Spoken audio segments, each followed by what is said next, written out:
Today is Thursday, October 3rd, 2019. Roland Martin here, broadcasting live from MGM National Harbor in National Harbor, Maryland, site of the Leaders and Legends Award ceremony with the Capital National Minority Supplier Development Council. We got a packed show today. First of all, from here, I'll be talking with the Lieutenant Governor of Maryland. I'll be asking him about the HBCUs and that funding settlement. Also, Marilyn Mosby, of course, state's attorney in Baltimore. She is one of the honorees here as well, so we'll chat with her.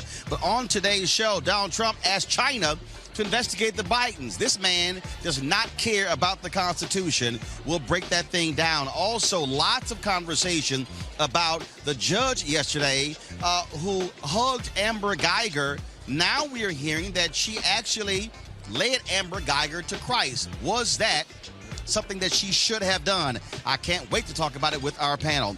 Also, folks, domestic terrorist Christopher Hassan pleaded guilty to gun charges. We'll give you all the details, folks. We got a packed show. Can't wait to have this conversation.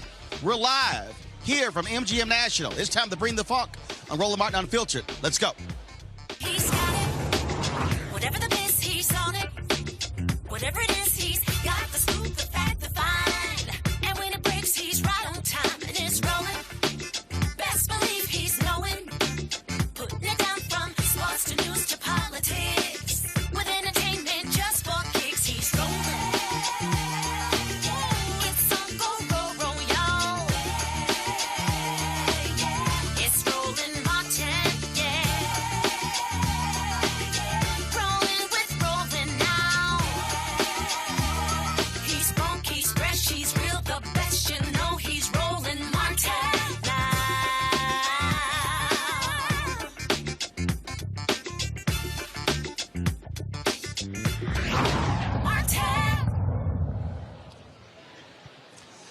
All right, folks, Roland Martin here, broadcasting from the Leaders and Legends Awards with the National Minority Supplier Development Council, the, of course, D.C. region here. We'll be chatting with the leader of that as well as some other guests from here. But first, let's talk about what's happening in the nation's capital. Donald Trump continues to ask foreign governments for their assistance to investigate a campaign rival. Today, he publicly called on China to investigate Joe Biden and his son Hunter. What in the hell is this guy doing? House Intelligence Committee Chair Adam Schiff said this is shameful conduct by Donald Trump. Once again, have the President of the United States suggesting, urging a foreign country to interfere in our presidential elections is an illustration that this president, if he's learned anything from the 2 years of the Mueller investigation, it's that he feels he can do anything with impunity. President of the United States encouraging a foreign nation to interfere again to help his campaign by investigating a rival is a fundamental breach of the president's oath of office. It endangers our elections, it endangers our national security. It ought to be condemned by every member of this body, Democrats and Republicans alike. What do you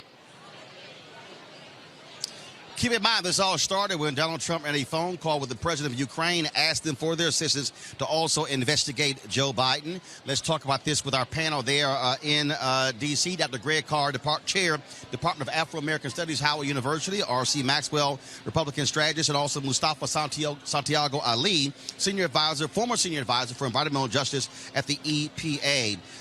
R.C., got to start with you. If a Democrat had asked a foreign government to investigate a Republican campaign rival, there is no way in hell conservative radio, Fox News, the RNC would find that to be perfectly fine.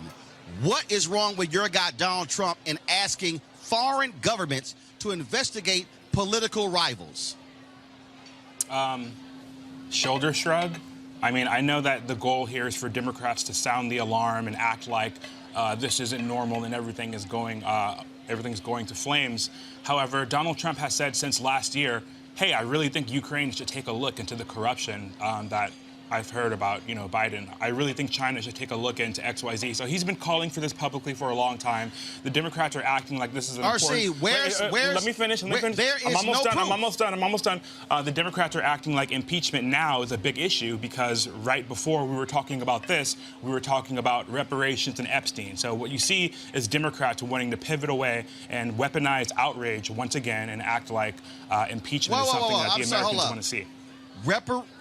Reparations in Epstein? No. This is Donald Trump asking foreign governments to investigate a political rival. Are you saying you're perfectly fine with that?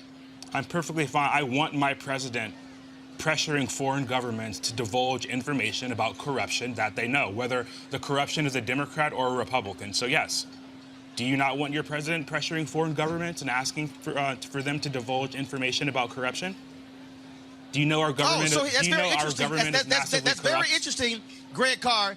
Greg Carr, that's very interesting because it was Joe Biden when he was vice president who called on Ukraine, Greg, to fire the prosecutor because the United States and all of the Western governments, the IMF and others felt that prosecutor was not prosecuting corruption. So now all of a sudden, so Republicans, so this is what I'm trying to understand, Greg. You hear RC say, oh, I want my president doing this, yet they are criticizing Biden because that's what he did, which was also not just him, but all of the West who were saying this guy was not investigating corruption. Yeah, well, Roland, I don't necessarily have a dog in this fight. I think it's very amusing, really. But what I really think is this is why all public schools and private schools should have basic civics in their curriculum, beginning in elementary school. You take a presidential oath of office, and senators and congresspeople take an oath of office to protect and defend the Constitution of the United States. And Donald Trump is doing, I think this is one area where he's not crazy. Hold on, Greg, don't leave the last half off. Against all enemies, foreign and domestic. Foreign or domestic. Foreign or domestic. Go ahead. Right. Well, no, you're right, Roland, and that's why I say I don't think Trump is being, in this particular instance, that he's being crazy. He's playing the only card he has. And he's relying on the partisanship in the current political climate we have for the Republican Party to basically show that they don't give a damn about any piece of paper, U.S. Constitution or any federal law. Donald Trump realizes that he has committed an offense, a breach of his oath of office, and that by any playbook, this is like a mathematical equation. I don't care what your political party is, this would constitute a high crime and misdemeanor. So his only play is to try to normalize it by getting on television now and go extremely absurd, calling every country to investigate domestic issues in the United States. Now, I say all that to say this. When I said I don't have a dog in this fight, what I'm saying is what's being tested now isn't a D or an R. It's the basic notion of separation of powers. It's the basic idea that there is a constitutional form of government in this society that's bigger than any political party. And what we see right now is a structural failure. Now, the question becomes what happens in the wake of that structural failure. And it's very interesting now because if the shoe were on the other foot, I expect that both sides will be calling for an impeachment, but I can't say that for sure. The only other thing I would say is the only side that's been tested in this regard is the Republican Party. Because when it was Richard Nixon, the Republicans came around to support impeachment. When it was Bill Clinton, you had some Democrats that said he should be impeached. But in this case, they've been lockstep. And I think they're probably going to march the U.S. Constitution right off the cliff that it's probably been teetering on for the last 200 years. Mustafa, what is quite interesting, again, is to look at the so-called party of law and order.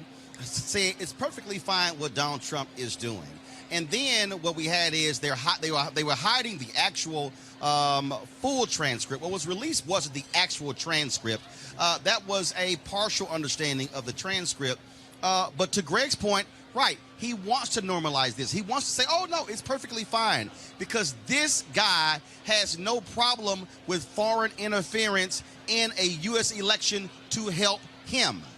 Well, I think the president actually needs foreign assistance to be able to feel that he can be competitive. I mean, if you're going to be real about it, and all due respect to the other panelists, but no one, I didn't hear the president asking, Russia to go out and look in a different way than they did. And then the founders were very clear about this in the sense of making sure that there were not a foreign government interfering in our elections, and that's exactly what this is about. And unfortunately, what we are moving toward is an autocratic system of government. I've heard people use the word dictatorship. And the president wants to have full power. He does not want to have checks and balances, which every other president has followed since the founding of our country, because he knows that if there were truly checks and balances, and what we really have to do, as the professor said, is that as we're moving forward, folks are going to have to strengthen this process so that when folks are doing these types of egregious behaviors, that there's actually repercussions for these types of things. So what's interesting to me, RC, again, so you don't care. So you don't care if Donald Trump asks Ukraine or China or Putin or Russia to investigate rivals, when in fact there's absolutely zero evidence. There is zero evidence of corruption of Hunter Biden or Joe Biden. I think that's a separate discussion, but I think that there is obvious evidence of corruption. No, that is the discussion. Yeah. So that's the discussion. Okay, well, Joe Biden literally pegged money, federal dollars, to whether or not Ukraine would fire a prosecutor who was investigating a company his son was working for. He wasn't investigating. That's He the whole wasn't point. investigating. RC, that is a lie. RC, That's the okay, investigation, Roland. that is a lie. No, it's a lie. It has been reported and proven. That is a lie. So you're You telling are me- promoting a lie. I am. So you're telling me the clip where Joe Biden literally describes exactly what I just talked about on camera, you're telling me that's what? Is that a lie as well? No. What Is Joe that a lie as well? what Joe Biden did was, what Joe Biden did as vice president, along with the International Monetary Fund and numerous other Western governments, they said this Ukrainian prosecutor was refusing The same to actually IMF that got investigate busted for corruption which time is and time why again? they want. The same IMF that's known for Which is being why they one of the wanted most this guy corrupt out. international entities. The Oh, IMF is now is, the IMF. Now yeah. the IMF is Roland, corrupt. I know that you're a See, super. now I know that you're a super now you Democrat wanna and you're pivot. like a Democrat Party mascot. No. Actually, but you can admit that the Bidens engaged actually, in RC, illegal you're a activity. lie. Actually, RC, see, this is the game you play. First of all, RC, I'm not a super Democrat. That's first. Really? Two, I'm not a Republican. Weren't you on the I'm a black campaign man. trail for Now, Hillary here's Clinton? the piece. No, don't go down the wrong road. No, actually, that's a lie. Don't go down That's the a lie. wormhole, brother. So Keep here's it the right on piece. the thing. No, RC, I operate by a set of facts. There are no facts, none, zero, zilch, that show if there was corruption, Joe Biden or his son Hunter. I'm asking you again, are you perfectly fine, RC? Are you perfectly fine with Donald Trump asking China, asking who were embroiled in a tariff war, asking Ukraine, using his authority as the president to ask foreign governments to investigate political rivals? You're cool with that? No, I care very much about this entire situation. Specifically, I care about the fact that the CIA whistleblower is working directly with Adam Schiff, who has no credibility at all, and who shouldn't be leading this impeachment inquiry to begin Pivot. with. CIA is working with Adam Schiff. Like, you think that's gonna get, if the Democrat Party think that's what's gonna get voters off of their ass to back a CIA whistleblower and Adam Schiff on an investigation that we know is a sham, I mean, you're lying to yourself. This entire investigation is self-referential, and there's nothing illegal that's happened. Greg, here's what I find to be what is so cute about the conservative lying machine. The whistleblower goes to the committee. The committee makes it perfectly clear. This is the process by which you must go through, the established process. You have an inspector general who said the whistleblower properly followed the process. Now Republicans want to try to switch it and say, oh, he was somehow colluding with Adam Schiff. But RC also never bothered to answer my question. And Greg, that's really what we have here. What you have here is the conservative machine and Donald Trump. They want to throw so much stuff out here to confuse people to go, oh, it must be something else, as opposed to dealing with the most basic fundamental thing that happened here. That's the game they're playing. Yeah, I think these words, these labels have become virtually meaningless. Conservative, I mean, Republican equals conservative. Well, it depends on what you mean by conservative. If we're talking about busting the budget to pay for the military, that's not conservative politics. That's certainly not a conservatism that would have been recognized. We're talking about a form of race nationalism and nativism that, frankly, it's quite disappointing to hear anyone non-white try to make this thing stand up and run it up the flagpole to salute. But I will say this about the contemporary issue.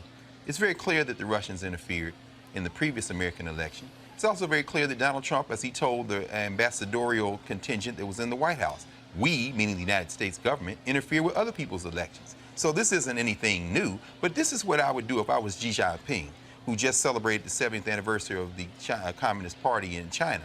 If I'm Xi Jinping, it's very simple. I simply say this: hey man, Don, since you asked for this, I'm gonna look into some things. This is what I'm gonna need for you. I'm gonna need you to knock those tariffs off down a little bit. And the minute that Donald Trump does that, because all he has done in all of his actions, whether it be this one or everything preceding, has been to do things to enrich himself and to protect himself politically, the minute those tariffs come down, when the Chinese say they'll investigate, well, then you see, we'll see whether these quote-unquote conservatives or Republicans or whatever you want to call them would defend that. And if they do, then I think it's very, very clear that they're putting everything ahead of anything called the United States of America, and we can drop all pretenses and finally get about the business of political transformation of this country. Mustafa, at the end of the day, what we're looking at here is a party that will defend anything that Donald Trump does, because frankly, they're weak and scared. They're scared that he is going to come after them, and to literally watch individuals defend asking a foreign power for help is utterly hilarious, when these were the same people who accused Hillary Clinton, and it was a lie, of selling uranium to foreign entities. That's how crazy the politics are today. The house is on fire. And, you know, when you look at folks like Lindsey Graham, who you would never have assumed would take some of the positions that he has, when you look at someone like A.G. Barr, and a number of these other folks who are now being pulled into this investigation, it just goes to show you that, unfortunately, the president cares about himself. He's willing to throw anybody under the bus who will, you know, take some of the attention away from what's going on. And the president knows that he was wrong. That's why the impeachment inquiry is so important, to go through the facts, to go through a process, and then folks can vote and make a decision. And the other part of this is that the president also knows that he's had a set of failed policies, and we can debate any of the policies if folks really want to get down to it and unpack them. There are farmers who are losing their farms. There are folks who are dealing with the floods that are happening. There are manufacturing jobs that are disappearing because there was not a well thought out set of policies that got everybody around the table and worked the process. So the president knows that his only chance is confusion and chaos, and hopefully he'll be able to squeak through in the next election if he can make it through the impeachment inquiry, and then if there are a full impeachment process that goes forward.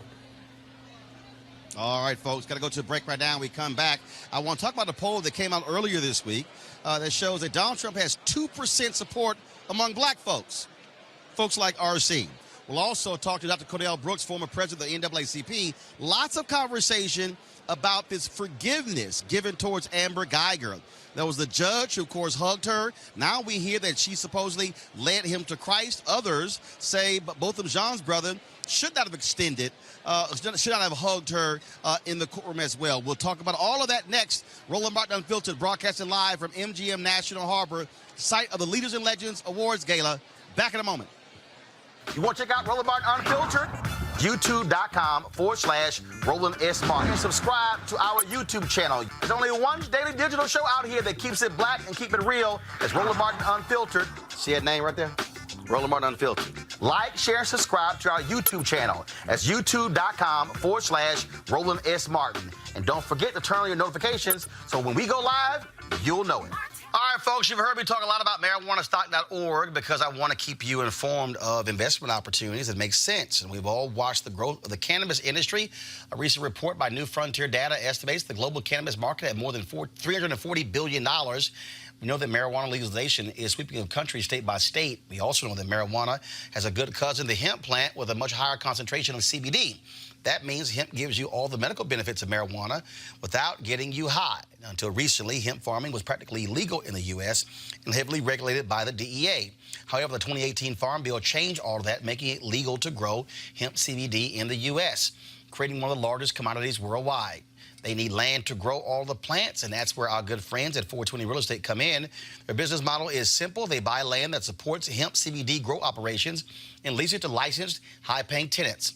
That's right, they are hemp CBD landlords. And you can get in on the action. Now, what they've done, 420 Real Estate has done is offer this special deal for the folks who watch Roland Martin Unfiltered. Originally, the minimum investment level was $500. Now you can invest in this crowdfunding campaign for as little as $200 up to $10,000. Again, this is a $340 billion industry that is still growing. You can participate with as little as $200. To invest, go to marijuanastock.org. That's marijuanastock.org. Get in the game and get in the game now. All right, folks, social media has been on fire talking about, of course, yesterday's decision by a jury to give 10 years to Amber Guyger, but that's not really what folks have been focused on. That is a couple of things that took place where the judge in that case came off the stand, embraced Amber Guyger, and handed her her Bible. Stories today say that judge led Amber Guyger to Christ. Others have been talking about the brother of Botham Jean coming off the stand and also embracing her as well. But so I want to bring in Dr. Cornell Brooks, former president of the NAACP, ordained minister.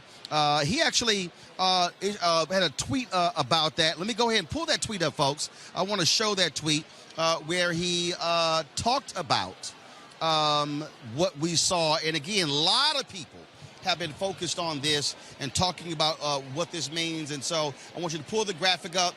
Dr. Brooks, explain that. You say, I have preached forgiveness for 25 years, but using the willingness of black people to forgive as an excuse to further victimize black people is sinful. America should ask black people forgiveness for serially asking African Americans to forgive sanctioned police brutality. Now we hear that the judge also did it and extended Jesus Christ tour. So just your thoughts about that as well. Do you still believe that should not have happened in the courtroom? Well, first of all, let me say it's good to be with you. And I just want to be clear here. It's one thing to commend Botham Jean's brother for the magnanimity of his spirit, the generosity of his spirit, his willingness to forgive in the context of deep pain. That being said, it is wrong to praise his forgiveness, willingness to forgive, and use that as an excuse to serially ask black people to forgive again and again and again without taking any responsibility for preventing families from going through what the Jean family went through. In other words, black people are demanded to extend forgiveness to people perpetuating crimes against them. And frankly, it's just unconscionable. This happens again and again and again. That is to say, the country praises the victims, extending forgiveness to the perpetrators of a crime, and we decline to do anything about preventing the further victimization of black people. You know, we talked about this on yesterday, and again, it's been very interesting how raw this conversation has been among black folks. Mm-hmm. And I think you're right. I think black folks are sitting here. I think black people are not necessarily mad at Botham Jean, although many say the judge, what she did was improper. But it's this whole embracing of, oh my God, look at that. Look how they, and like I said, there was a conservative talk show host in Texas, Mark Davis, who was like, oh, that's forgiveness as opposed to racial revenge. It was as if, you know, that if you don't forgive, the only reason you want Amber Guyger to go to jail is because of racial revenge. That's right. Let's be clear about this. What we have in this country is people literally participating collectively in an individual act of forgiveness, but they're not collectively participating in an act of redemption, right? So in other words, we commend Botham Jean's brother for this individual act of forgiveness, but when it comes to redemption and restoration as a country, we're not calling for consent decrees to hold police departments accountable. We're not calling for more police officers to be charged, indicted, tried, convicted, and punished. The same people commending Botham Jean's family have done nothing, have been stricken with a case of moral laryngitis, in terms of calling for the police reforms that would prevent these kinds of tragedies from happening again and again and again. So, of course, the emotions in our community are raw, and rightly so. This is an absolute outrage, because why should black folks be called upon sincerely to extend forgiveness without anyone questioning whether, I should say, why it is we who are being called upon to forgive, as opposed to others being called upon to be responsible? RC, your thoughts on what Dr. Brooks just said? I agree in a lot of ways with what he had to say. The only thing that's kind of unfortunate is that we're still kind of doing this analysis, you know, black people think this, black people think that. Based upon my own sample size of social amplification, I've seen a wide variety and a diverse amount of opinions and kind of reactions to the situation. So I think everyone has a different opinion. I don't think this is necessarily cause for us to sit and overanalyze, especially when, you know, there are things, I don't know. I really just hope black families aren't sitting at home and overanalyzing this when, you know, black families aren't, you know, owning homes and black wealth isn't doing what it should be doing. You know, I just feel like sometimes we overanalyze situations like this.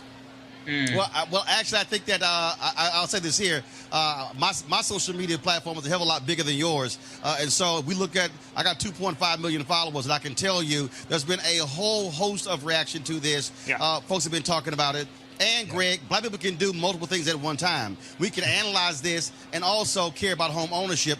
Greg, you put a tweet out that people really cracked up about this very issue. And so I'd love to get your thoughts on this. Well, brother, I mean, Roland, it's funny, man. Yeah, we laughed at that. In fact, that's one of the benefits of teaching in a black space. And, you know, I made the decision to work in black spaces, like in black media. This is where we're having this conversation. First of all, white opinion, I have no use for any of it at this point. They have nothing, and there's nothing to be said that I would really think about seriously, because this is racial. But within the black community this morning, you know, one of our students asked, you know, I was in class, and she said, why did he hug her? And the other young sister, who happens to be from Nigeria, parents from Nigeria, she's actually from Texas, she said, well, anybody knows that in order to get a good curse, you got to get close, because you got to get something off their person, off their body. And everybody cracked up. Now, this is a black conversation. Let's be clear. These are Haitians. First of all, you're talking about a teenager. Now, you know, I had a brother come in, a South African brother, a professor on our faculty, Brother Nyandu, this afternoon, and we continued to talk about this in this context. He said, first of all, when you have a family, you don't let the children speak in public like that. There should have been an elder. And if you listen to what Allison John said, you really got a better sense of how this kind of forgiveness thing operated within a larger context. That's number one. Hold on, Greg. I want you to finish that thought. Yes. Because I want to read what she said. This is what she said. What Brant did today, Brant is Botham Jean's brother. What Brant did today was remarkable. It's one that we are taught to do. It's one that we must do. But I don't want the community. Hold on one second. I don't want the community to be mistaken of what happened in the courtroom. Forgiveness for us as Christians is a healing for us. But as my husband said, there are consequences. It does not mean that everything else we have suffered has to go unnoticed. We're leaving Dallas this week, but you all must live in Dallas, and you all must try to make Dallas a better place. What you saw and what you heard in the courtroom really showed what your system is, and you must seek to do something about it. You saw a contaminated crime scene. You saw deletion of evidence by persons in high office. You saw turning off of body cams and cameras in the vehicles.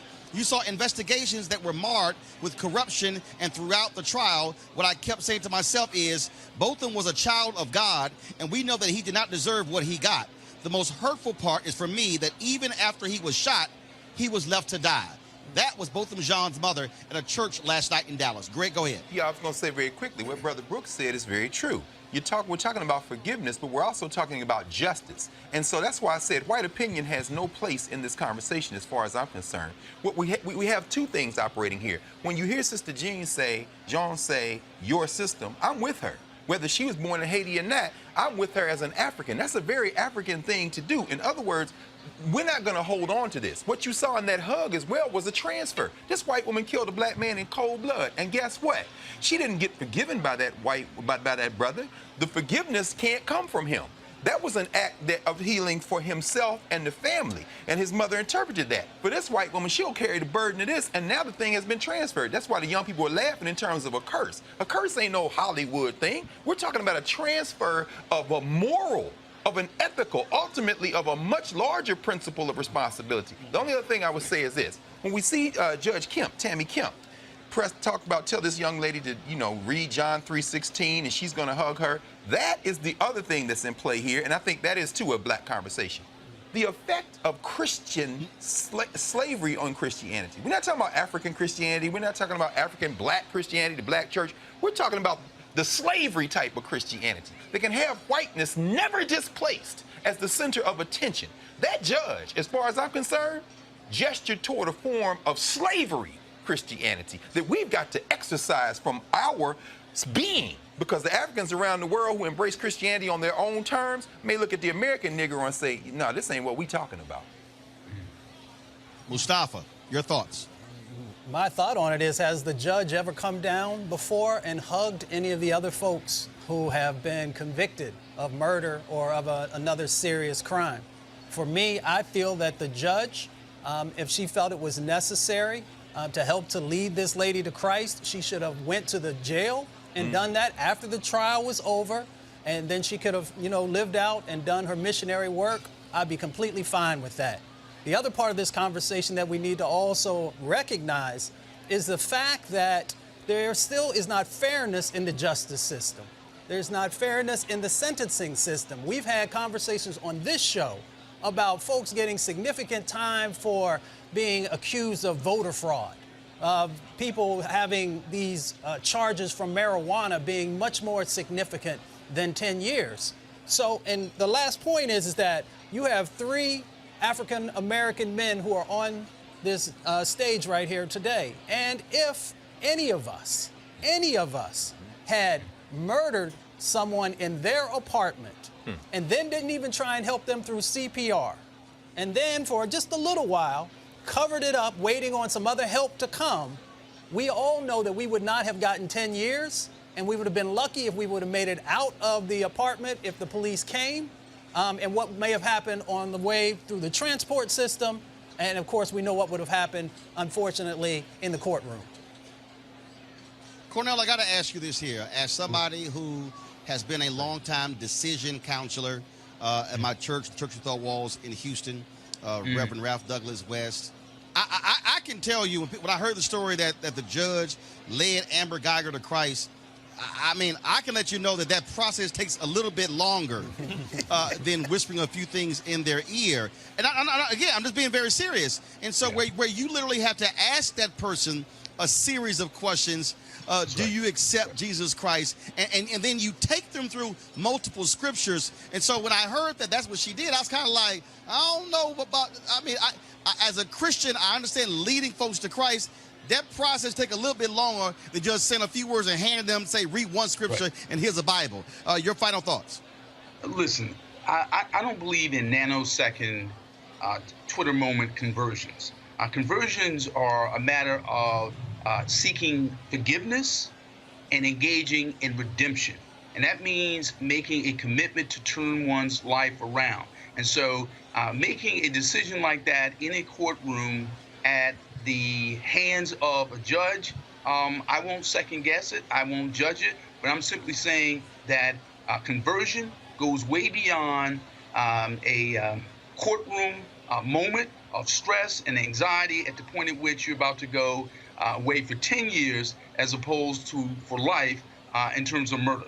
And so I'm not going to question the judge's sincerity, but I'll simply say this. That's the kind of conversation that should have occurred in jail. It should not have occurred in a courtroom, and it's just not appropriate for a judge to do that kind of thing. Or in a conference room, whatever, because you have to be mindful of those things. Dr. Cornell Brooks, I certainly appreciate it. Thanks a lot. It's good to be with you. All right, coming up next, Donald Trump is polling among 2% among black people. We've got one of them right here on the set. He can explain why. Coming up next, Roland Martin Unfiltered. You want to support Roland Martin Unfiltered? Be sure to join our Bring the Funk fan club. Every dollar that you give to us supports our daily digital show. There's only one daily digital show out here that keeps it black and keep it real as Roland Martin Unfiltered. Support the Roland Martin Unfiltered daily digital show by going to RolandMartinUnfiltered.com. Our goal is to get 20,000 of our fans contributing $50 each for the whole year. You can make this possible. RolandMartinUnfiltered.com.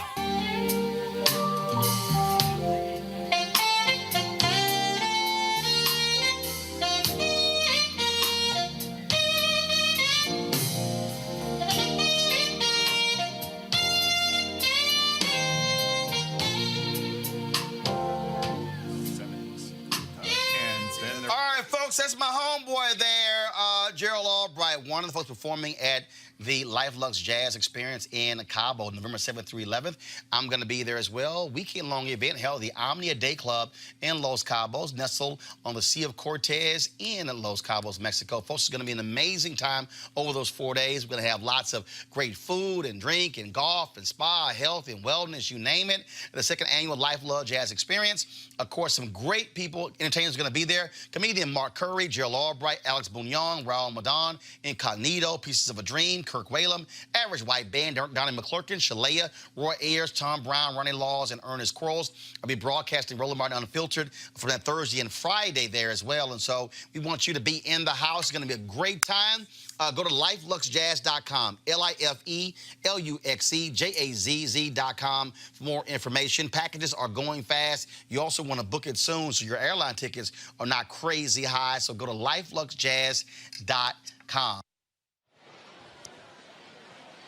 All right, folks, welcome back to National Harbor, MGM. We're, of course, here for the Leaders and Legends Awards Gala. So I'm going to be talking with some folks here just a moment. But earlier this week, we talked about a new poll out showing that Donald Trump is polling 2% among black people.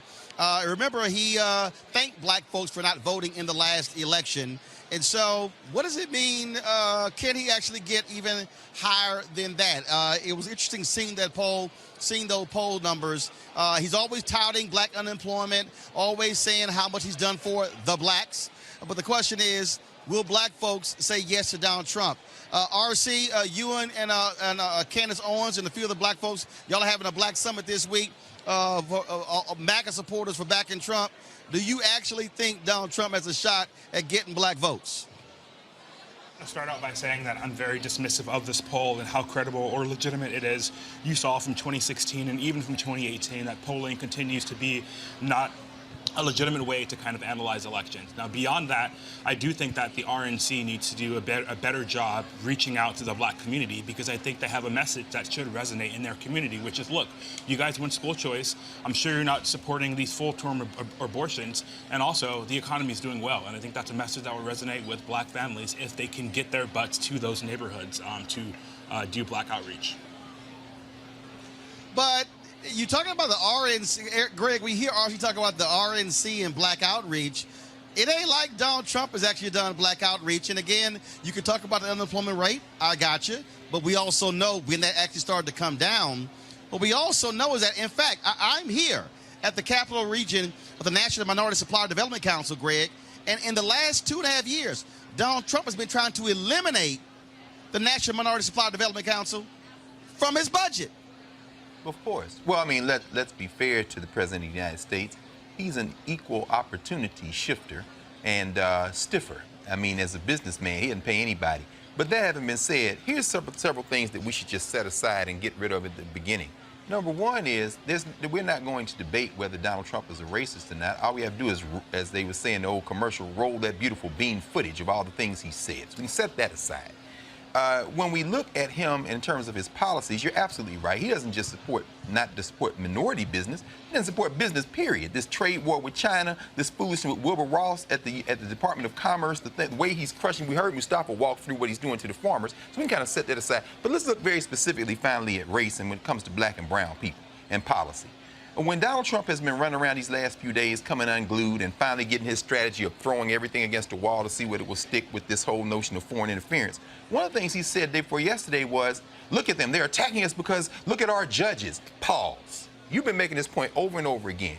Any black person that would vote for Donald Trump at this point is probably beyond convincing, because they don't understand that it is the appointment, the replacement of the federal bench. That's the single most important thing that's going to impact black lives for the next 2 generations. So anybody black voting for Donald Trump now, when it comes back around and these district court judges and these courts of appeal judges and these Supreme Court judges tear this country apart with a theocratic view of the United States Constitution, those very same American Negroes are going to have nothing to say.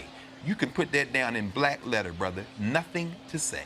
If I can. There's no Mustafa, response. it's very interesting. There's no response. Hold on 1 second, RC. Hold on. RC, I'm going to come back to you. Yeah, let him, Mustafa please, to get let in him this. talk. I want to hear this. But Mustafa, I got to ask you this here. When I look at the judges, nearly 90% of the judges that Donald Trump has appointed are white men. Come on. Very few African Americans. First, when you look at Department of Housing, Health and Human Services, HUD, and Department of Education, the rollback of civil rights protections. In the Department of Justice, Jeff Sessions, continued by Bill Barr, want to roll back consent decrees, increase the use of private federal prisons. And so we could go on. And so I'm just saying, it's interesting. So if there are 2 things Donald Trump has done supposedly as good for black folks, I can count about 8 or 10 things. That's a ledger doesn't look too great. Your thoughts on this poll and what RC had to say? As I've shared before, this is a very apartheid system that has been put in place. And I don't use that in a very flippant way. I mean, you can literally look at the pieces that have been put in place. We'll stop there. Look at the positions that have been filled inside of the 17 agencies and departments that I work with in the past. You very rarely see a person of color in an influential position. Ben Carson has an influential position, but then we go a step further and we look at the rollbacks that have been happening around housing, around affordable housing. So we know that disproportionately a number of our people live in that space. And yes, we want to get folks into home ownership. That is an important part of the process. But there have been, unfortunately, moves in the negative direction in that space. If we look at medically underserved areas, we also have seen a rolling back. The president, when he pushes his budgets through, he's telling you exactly where he is placing his priorities.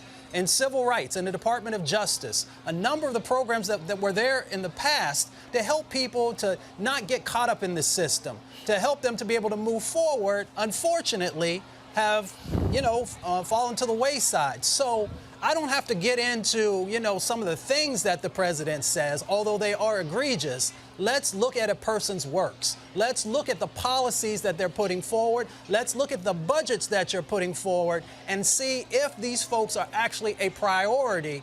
And as John Conyers used to say when I worked for him, you'll know everything you need to know based upon where people are putting their money. RC, go ahead. If I can just quickly rebut the fact that Donald Trump's policies has not been policies that favor African Americans, we can start with the Department of Justice, which you mentioned. Yep. President Trump was the one that passed the largest rewrite in Department of Justice history in order to pass criminal justice reform. That we know disproportionately helps the African American community. And just beyond I'm sorry, that, you call it the largest what? Hold on 1 second. No. Hold on. I just want to clarify. You called it the largest what? Rewrite of a criminal justice framework and a federal framework, and that's what Donald Trump's First Step Act was. Now, just getting beyond that, the largest? Yes. Don't Yes. let them keep talking, bro. It was.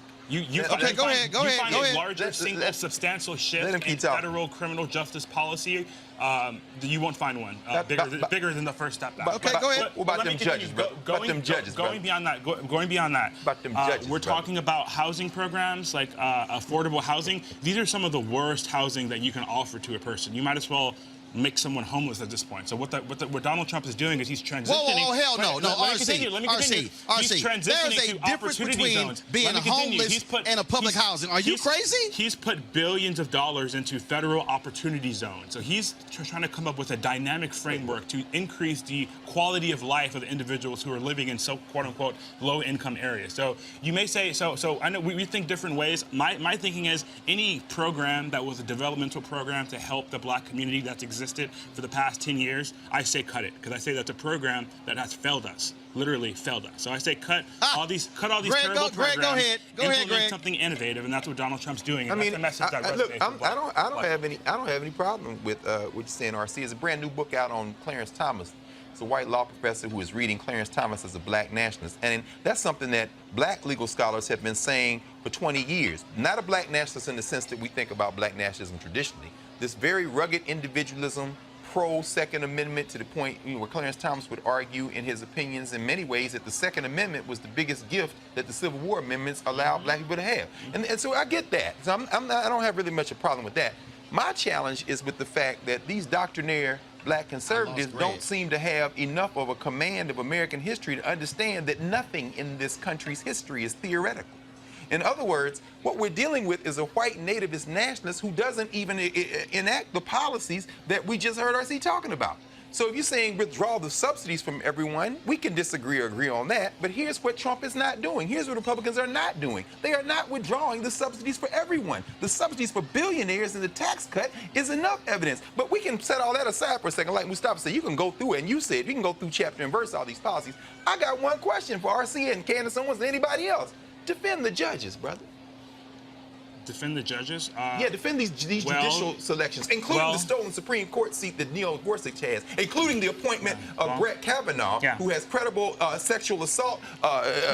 No. Defend the judges, brother. Okay. Defend them. Defend them. Fingers crossed, the way things are looking, President Trump should be able to put 2 more judges on the court, which will swing the court. And then what? Which will swing the court into a heavy conservative. Right. You guys have to look. All these major. Who are you guys? All these major. You guys, as in like you guys that are brainwashed by the black liberal establishment. No, I said judges, brother. If you can't do it, just say look at the I know you read a lot of Frank Wilderson, and you're probably a black pessimist, but there are people. You see, this is a man arguing with himself on television. There are people who are black optimists, and my thinking is that the history of civil rights expansions that African Americans have been able to reap the benefits of, they've been passed by conservative judges. Wait a minute. You guys are constructing this threat as if Brett Kavanaugh. I'm not arguing with you, brother. I just need you to give me the example. And this is what the Democrat Party has done successfully. They've put people in front of cameras who will lie straight face to the camera and tell black people, these conservatives are coming, they're going to take your rights, they're going to take your rights to vote, this is a man arguing with himself.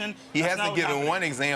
Is this the Civil Rights Act of 1964? Is it the Voting Rights Act? Is it the Fair Housing Act of 1968 that these judges are going to eviscerate? So you're telling me in 1965 when these judges... No, I asked you a question. 1965 I'm not. I asked you a question. Were these conservatives? Were these who? I asked you a question, brother. Or were these woke ivory tower? No, are you saying you have to recognize that conservatives who are on the court have no reason to vote against or vote down anything Here that is what I know, gentlemen.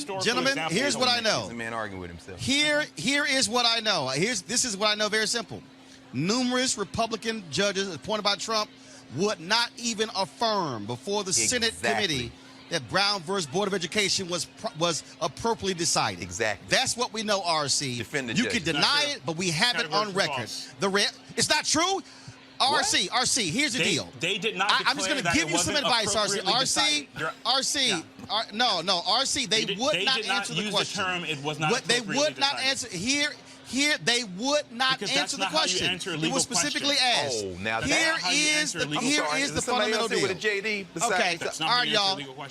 Here's the piece. Sorry, that's all nonsense. We'll see what happens, but I'm still waiting to see Trump's so-called black plan because it don't exist. All right, y'all. I gotta go to a break right now. Thank all of y'all for being on the panel today. I'm gonna come back. We're gonna talk from the National Bernard Supply Development Council here, National Harbor, MGM. Back in a moment, Roland Martin Unfiltered.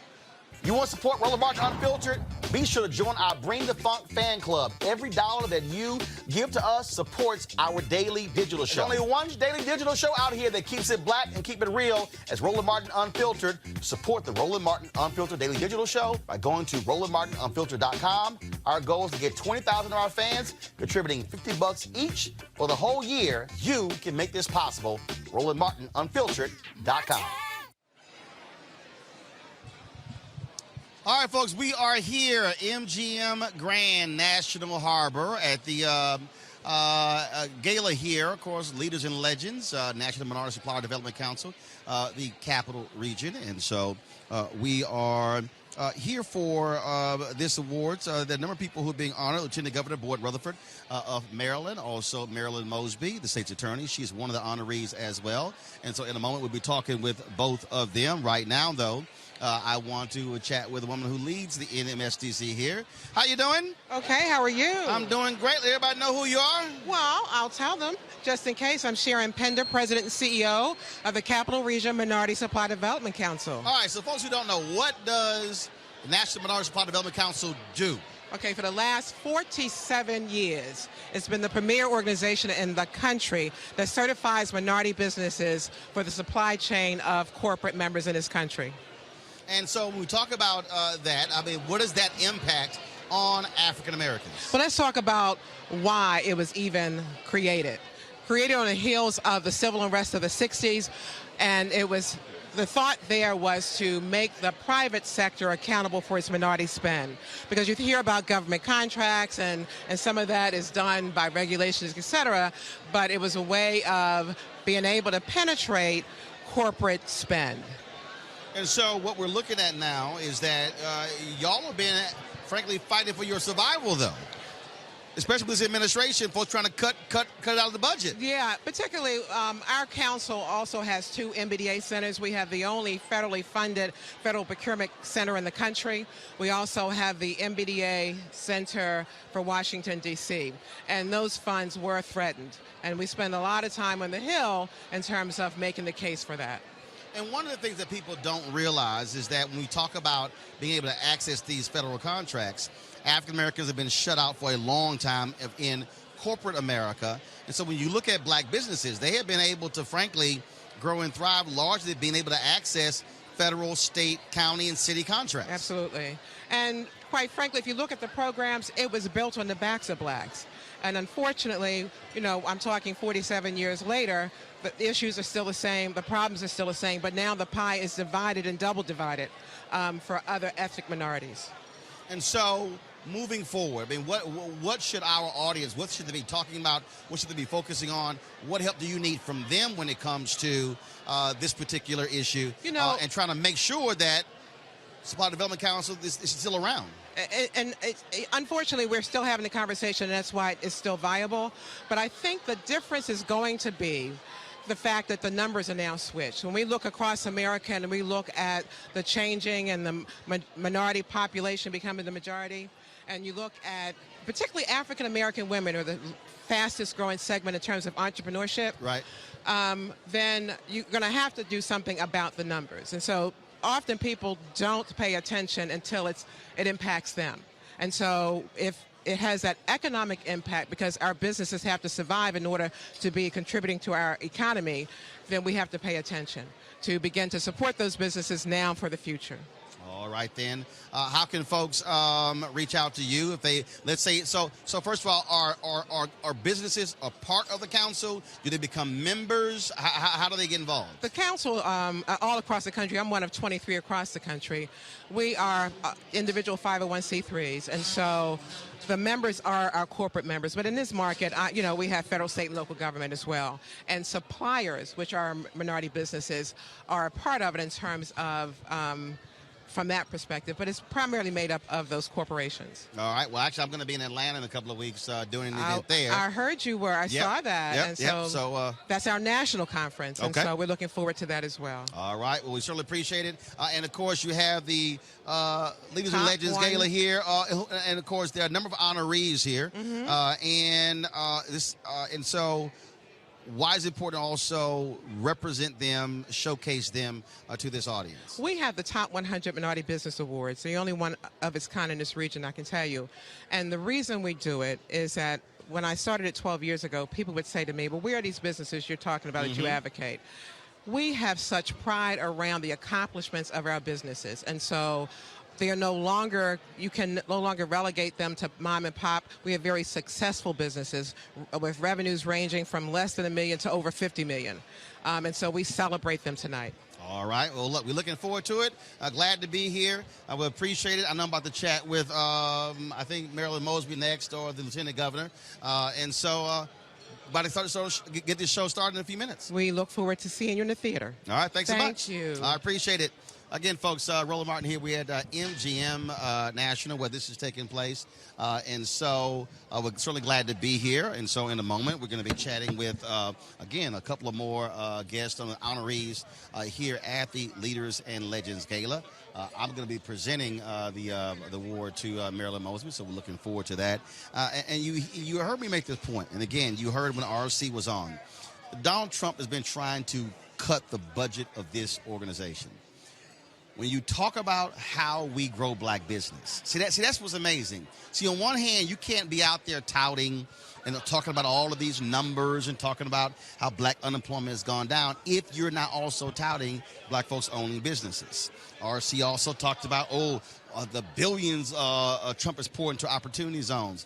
We also know what we saw in Baltimore, where Under Armour was getting some of those resources. We know doggone well they're not a struggling business, and so they weren't even qualified. They weren't even located in that, but Governor Larry Hogan's office made sure they got it. When you talk about how we've been able to grow as a black community in terms of our businesses, again, let me say it again.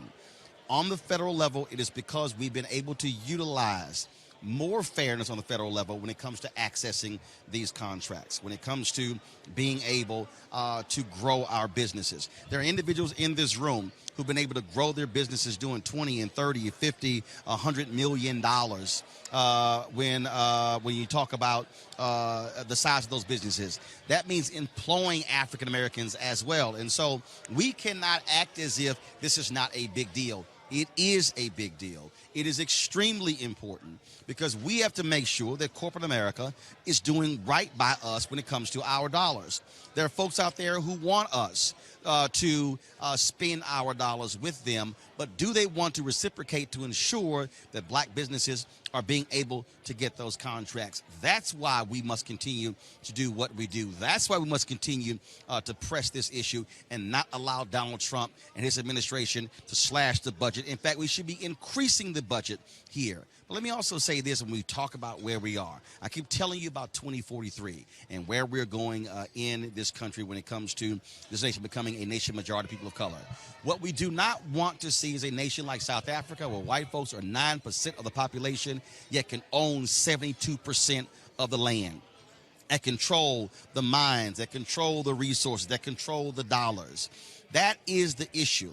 And the thing that's also important for us as African Americans that we have to confront and deal with. And look, I totally understand, and let me say it again, I totally understand when we as African Americans put our attention on police brutality, put our attention on civil rights, put our attention on social justice. But what cannot happen is when we are so focused on police brutality and social justice that we leave out the economic piece. We must have our economic leaders leading us when it comes to the economy. I've said this to Ron Busby, the U.S. Black Chamber, Inc.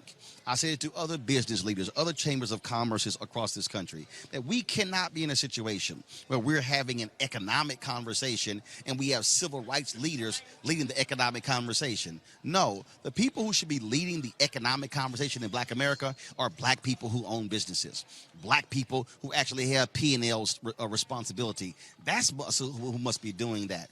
We've got to have not just even more black-owned businesses, we've got to have black-owned businesses with scale. You've heard me talk about this here. 10 years ago, actually 8 years ago, we had 1.9 million black-owned businesses in the United States. 1.8 million of those black-owned businesses only had one employee. Here we stand today, and we have 2.6 million black-owned businesses, yet 2.5 million of them have just one employee. That means that we have increased black-owned businesses by 700,000. 700,000, but here's the deal. When we had 1.9 million black-owned businesses, they were doing an average annual revenue of about $110,000. Those black-owned businesses today are doing an average revenue of $54,000. So they're really only surviving by themselves. So here we have 700,000 more black-owned businesses, yet we're doing half of the revenue. What has Donald Trump also done to hurt black-owned businesses? What they did is they went back to actually creating the larger contracts, the large blocks of contracts, meaning if you were a smaller black-owned business, you couldn't compete for those contracts. Under the Obama administration, they were able to break those up. That was something that Maynard Jackson understood. Maynard Jackson did the exact same thing, breaking up the size of those contracts because he understood that black businesses were not able to compete for those contracts.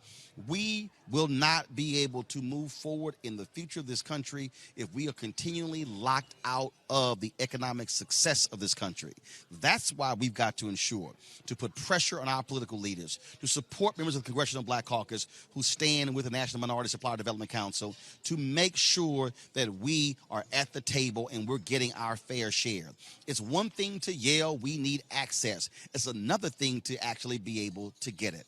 And so what I implore all of us to do is that when we're having these conversations, we are talking about ensuring that black-owned businesses are being able to grow and thrive. Again, that's what Maynard Jackson did.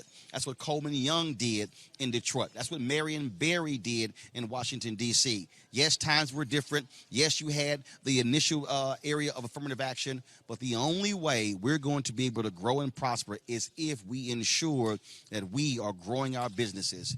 And let me say the last thing, which is critically important, and that is black-owned businesses have also got to understand mergers and acquisitions.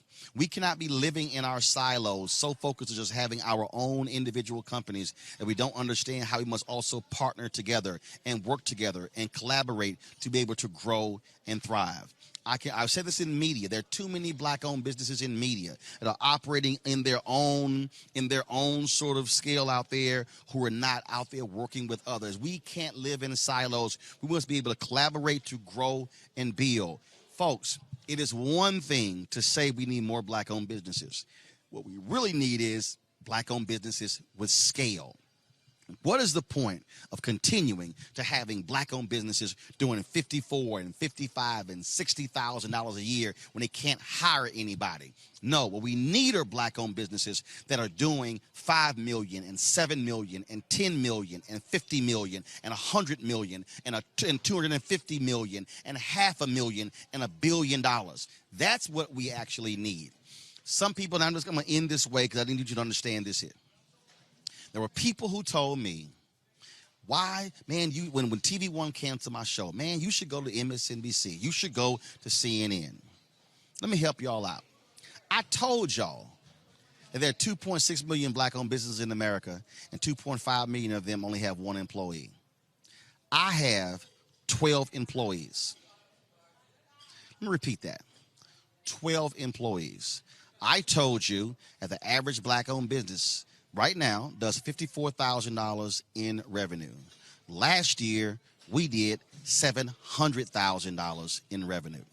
Now, do we need more? Of course we do. But see, if you don't start somewhere and actually build it and grow it, it will not be able to grow and thrive. I am employing black people with this show. In fact, there are more, I guarantee you, there are more black people who work on my show than work on any show on broadcast or cable. I would be shocked if you, in terms of the number of people, in terms of the percentage. I guarantee you that.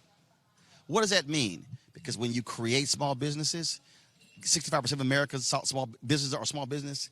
They actually hire people in their communities where they actually are. We have been frozen out of the process for far too long. That cannot continue in the future. We must be about the business of business, which means we must demand our fair share. I'm not interested in crumbs. I'm interested in slices or the whole damn pie.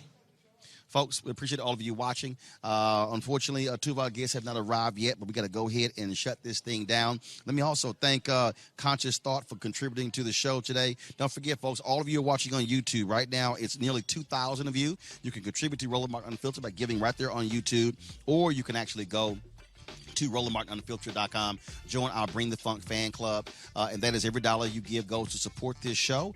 Tomorrow I'm going to be broadcasting back in the studio, but folks, we're going to be on the road in the next 3 weeks, broadcasting from Denver, from Atlanta, from all over the country, because we are about telling our story, controlling our narrative. And so please, we need your support. You can pay via Cash App, you can pay via PayPal, or even Square. Every dollar you give goes to support this show, goes to support and grow a black business, goes to actually us being able to hire more people and more African Americans to make this show possible. That's why we did it, because we don't just talk about black empowerment, we actually do it. All right, folks, from MGM National here in MGM Grand in National Harbor, I'm Roland Martin. I'll see you guys tomorrow. Y'all have an absolutely great day. Holla!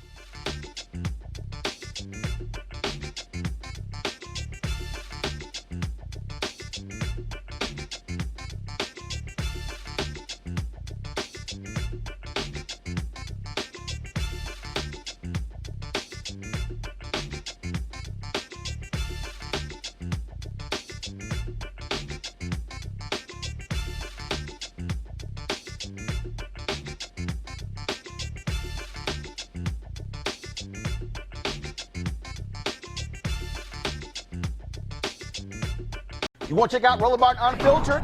YouTube.com/Roland S. Martin. And subscribe to our YouTube channel. There's only one daily digital show out here that keeps it black and keep it real. It's Roland Martin Unfiltered. See that name right there? Roland Martin Unfiltered. Like, share, and subscribe to our YouTube channel. That's YouTube.com/Roland S. Martin. And don't forget to turn on your notifications so when we go live, you'll know it. Hey everybody, this is Sherry Shepherd. You're watching Roland Martin Unfiltered, and while he's doing Unfiltered, I'm practicing the wobble.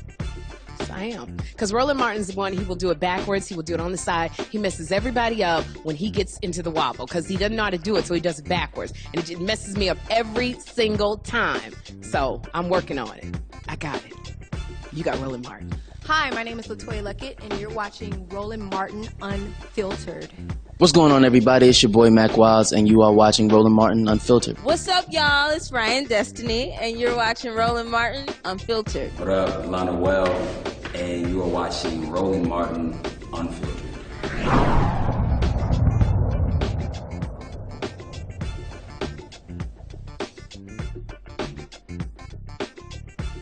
You want to support Roland Martin Unfiltered? Be sure to join our Bring the Funk fan club. Every dollar that you give to us supports our daily digital show. There's only one daily digital show out here that keeps it black and keep it real. It's Roland Martin Unfiltered. Support the Roland Martin Unfiltered daily digital show by going to RolandMartinUnfiltered.com. Our goal is to get 20,000 of our fans contributing $50 each for the whole year. You can make this possible. RolandMartinUnfiltered.com.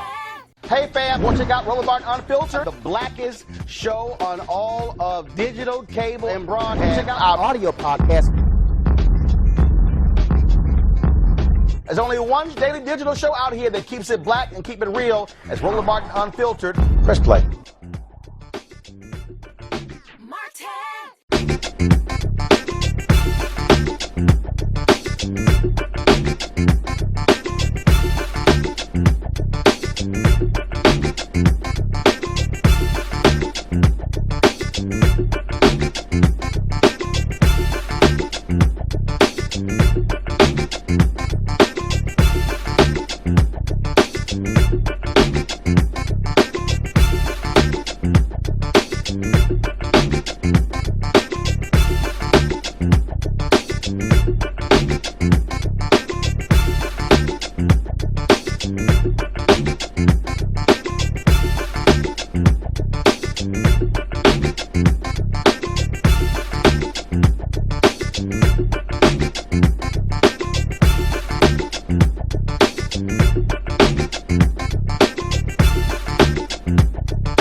Unfiltered.